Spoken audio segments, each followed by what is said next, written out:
Hey guys, back out here with some more shotgun ammo. We just did a test in our jail with the Federal Flight Control, and now we've pulled out just some Mil-Spec basic double-aught buck, some Winchester 9-pellet buckshot here.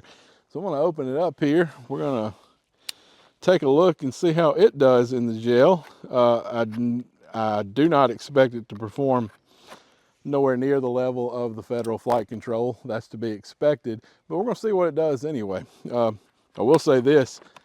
I don't want to be hit with it, but the reason the flight control is what it is because it produces such a fantastic controlled spread and is renowned for its reliability and effectiveness.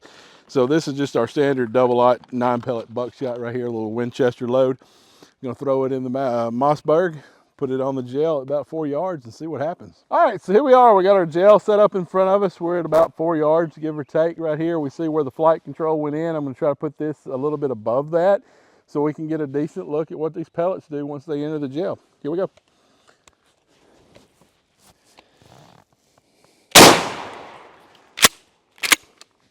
All right, you can already see a pretty big difference. All right, so we're down here looking at our gel, and the first thing I want to take a look at with the Winchester 9-pellet double-aught versus the Federal Flight Control is the impact right here. We see here, this is where the flight control went in, right there, and we see the different impacts. So we're already getting a little bit of spread even at 4 yards with that.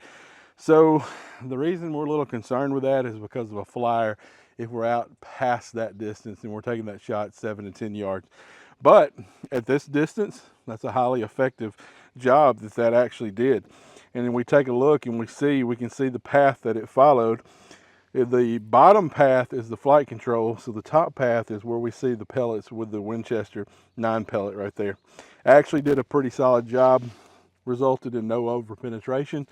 So at a short distance like that, hey, believe me, that's going to do the job. But again, the reason why we still prefer the flight control is because the tightness of that pattern and the consistency of that pattern. So regardless of what load you choose, if you're going to use a buckshot for self-defense, you need a pattern and make sure you know where that it hits so that you'll know where those patterns are going. So again, we're accountable for every round we fire. There's no such thing as a miss, there's only unintended hits. But pretty good performance out of the Winchester right there, particularly at those close distances. But do keep a note in mind of how that spread is starting to already take place just at 4 yards. All right, hope you enjoyed the video.